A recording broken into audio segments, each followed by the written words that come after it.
Gas সংকটের মধ্যেই দেশের বিভিন্ন এলাকায় চলছে বিদ্যুতের ভয়াবহ লোডশেডিং।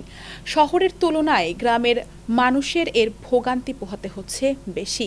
জেলা শহরে ৫-৬ ঘন্টা লোডশেডিং হলেও কোনো কোনো গ্রামাঞ্চলে দিনে ১০ থেকে ১৬ ঘন্টা পর্যন্ত বিদ্যুৎ থাকছে না বলে অভিযোগ রয়েছে। বিদ্যুতের এই অনিয়মিত সরবরাহে সবচেয়ে বেশি ক্ষতিগ্রস্ত হচ্ছে কৃষি, পোল্ট্রি ও মৎস্য খাত। ব্যাহত হচ্ছে সেচ, বরফ উৎপাদন ও চিংড়ির ঘেরের এয়ারেটর চালানো। তীব্র গরমে বিদ্যুৎ না থাকায় মারা যাচ্ছে মুরগি। বিদ্যুৎ নির্ভর হিমাগারে আলু, বীজ ও পেঁয়াজ সংরক্ষণেও দেখা দিয়েছে নতুন ঝুঁকি। এ বিষয়ে সংবাদ পর্যালোচনায় বিস্তারিত জানাতে আমাদের সঙ্গে যুক্ত আছেন সমকালের সিনিয়র রিপোর্টার জাহিদুর রহমান। সঙ্গে আছি আমি তিন্নি অধিকারী। জাহিদুর রহমান, আপনাকে স্বাগত জানাচ্ছি সমকাল স্টুডিওতে। ধন্যবাদ আপনাকে। কেমন আছেন? আলহামদুলিল্লাহ, ভালো আছে। এই যে লোডশেডিং এর যে অবস্থা, চরম ভোগান্তিতে পড়েছে সাধারণ মানুষ। পাশাপাশি কিন্তু এই লোডশেডিং এর কারণে কৃষি, মৎস্য এবং পোল্ট্রি খাতে বিভিন্ন ধরনের সমস্যা দেখা দিচ্ছে। তো কি ধরনের সমস্যা হচ্ছে আর কি, যদি আমাদের বলতেন? হ্যাঁ, আপনি জানেন বাংলাদেশ একটা কৃষি প্রধান দেশ। এর মধ্যে অন্যতম খাত হচ্ছে কৃষি, পোলট্রি, বিশেষ করে প্রাণী সম্পদ এবং মৎস্য খাত। আমাদের যে পোলট্রি, মুরগি এবং ডিমের আমরা স্বয়ংসম্পূর্ণ এখন। এই বিশাল জনগোষ্ঠীকে আপনার পোলট্রি এবং ডিমের যে যোগান দিচ্ছে সেটা ক্ষুদ্র ক্ষুদ্র খামারি গ্রাম অঞ্চলে।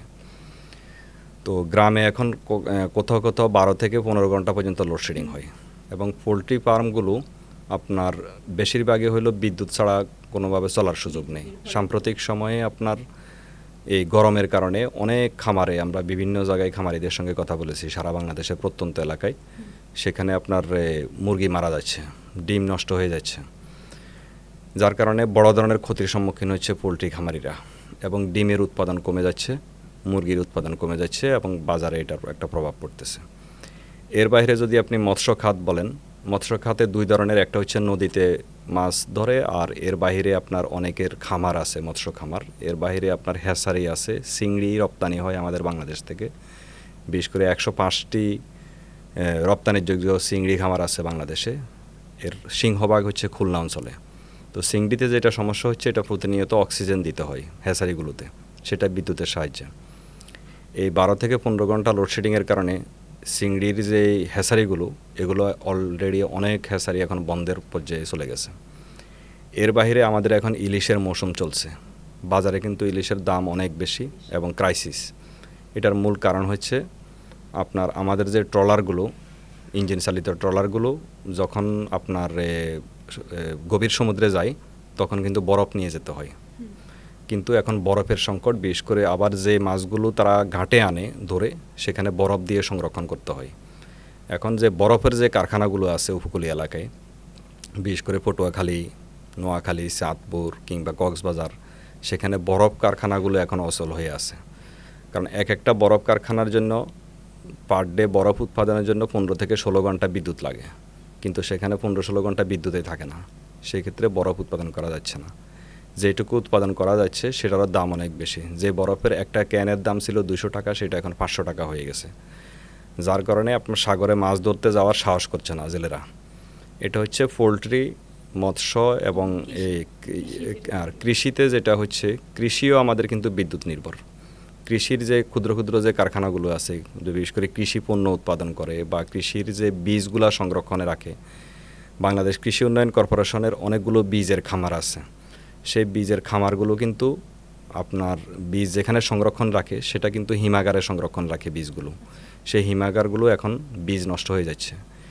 একই অবস্থা আমাদের এই কৃষি মন্ত্রণালয় সারা বাংলাদেশে প্রায় 15,000 এয়ারফ্লো মেশিন দিয়েছিল বীজ পেঁয়াজ সংরক্ষণের জন্য, কিন্তু এখন বিদ্যুৎ না থাকার কারণে সংরক্ষিত যে পেঁয়াজগুলো সেগুলো নষ্ট হয়ে যাচ্ছে।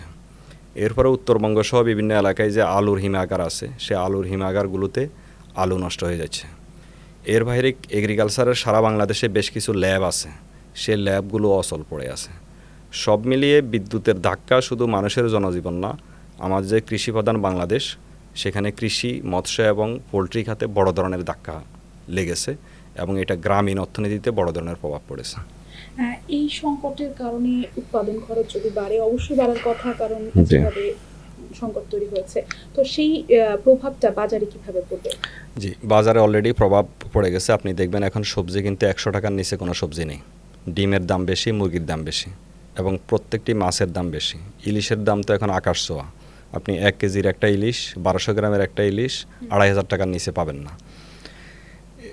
এটা হচ্ছে বাজারের প্রভাব। এর বাইরে গ্রামীণ অর্থনীতি কিন্তু ধীরে ধীরে খুবই মানে মানুষ একটা বড় সংকটের মধ্যে আছে। আপনি দেখবেন যে পুরো মানুষের গ্রামীণ শহরের অর্থনীতি একরকম, গ্রামীণ অর্থনীতি একরকম। গ্রামীণ অর্থনীতিটা কিন্তু কৃষি উৎপাদনের উপর নির্ভর হয়। তাদের সংসার চলে কৃষি উৎপাদনের উপর। বিশেষ করে এই যে ক্ষুদ্র ক্ষুদ্র যে খামারি আছে, তাদের যে অর্থনৈতিক যে ট্রানজ্যাকশনটা, সেটার উপর কিন্তু গ্রামীণ অর্থনীতি টিকে আছে। সেখানেও কিন্তু পঙ্গু দশা এখন। সব মিলিয়ে আপনি যখন এখন বাজারে দেখবেন যে মুরগির দাম অনেক বেশি, ডিমের দাম বেশি, বাজারে প্রভাব পড়া শুরু হয়েছে, একটা নাবিশ্বাস অবস্থা বাজারে। এটার মূল কারণ কিন্তু এখন একদিকে লোডশেডিং, আরেকদিকে আপনার উৎপাদন কমে যাওয়া লোডশেডিংয়ের কারণে। এর বাহিরে আপনার জ্বালানিরও একটা সংকট আছে এবং গ্যাসের সংকটের কারণেও কিন্তু আপনার পরিবহনগুলো সমস্যা হচ্ছে। সব মিলিয়ে যার কারণে বাজারে এখন ত্রাহি অবস্থা। এবং এটা যদি বিদ্যুতের সমস্যাটা যদি দূর না হয় দ্রুত, এটার কিন্তু পরিস্থিতি আরও খারাপের দিকে যাবে। আচ্ছা, সেই বিষয়ে একটা প্রশ্ন করতে চাই যে এই পরিস্থিতি যদি দীর্ঘস্থায়ী হয় তাহলে ক্ষতির মুখে কারা পড়বেন? আসলে কৃষক, খামারি, নাকি সাধারণ যারা ভোক্তা আছে তারাও চাপের মুখে পড়বেন? আসলে হ্যাঁ, বিদ্যুতের সংকটের কারণে ক্ষুদ্র খামারি সবচেয়ে বেশি ক্ষতিগ্রস্ত হবে, কারণ তাদের ব্যাকআপের সুযোগ নেই। তাদের যদি একটা ছোটো খামার যদি ক্ষতিগ্রস্ত হয়, কারণ তাদের বেশিরভাগই লোনে, গ্রামীণ মহাজনদের কাছ থেকে লোন নেয়, আবায়ানজিদের কাছ থেকে লোন নিয়ে তারা খামার করছে। এর বাইরে আপনার অনেক লোক খামার ছেড়ে দিবে, এতে উৎপাদন কমবে। আর একটা হচ্ছে বড় যারা ইন্ডাস্ট্রিয়াল পর্যায়ে আপনার এগ্রিকালচার করে, যেমন আপনার বড় বড় কর্পোরেট প্রতিষ্ঠান যারা ডিম মুরগি উৎপাদন করে, তারাও ক্ষতির মুখে পড়বে। আর দীর্ঘমেয়াদী ক্ষতির মুখে পড়বে হচ্ছে ভোক্তা। যখন দাম বেড়ে যাবে, উৎপাদন কমে যাবে, তখন কিন্তু এই দামটা একটা বাজারে স্থায়ী রূপ নেবে। তখন একটা ক্রাইসিস তৈরি হবে এবং মানুষ দীর্ঘদিন একটা বেশি দামে তার পণ্য কিনতে হবে। এই হচ্ছে বাজারের এবং পরিস্থিতি। আর সব মিলে খাদ্য নিরাপত্তাও ঝুঁকির মুখে পড়বে। জাহিদুর রহমান, আপনাকে অসংখ্য ধন্যবাদ। দর্শক, এই ছিল আজকের আমাদের সংবাদ পর্যালোচনার বিষয়। অন্য কোনো দিন অন্য কোনো সংবাদ নিয়ে আবারও যুক্ত হব আপনাদের সঙ্গে। ততক্ষণ সমকালের সাথে থাকুন।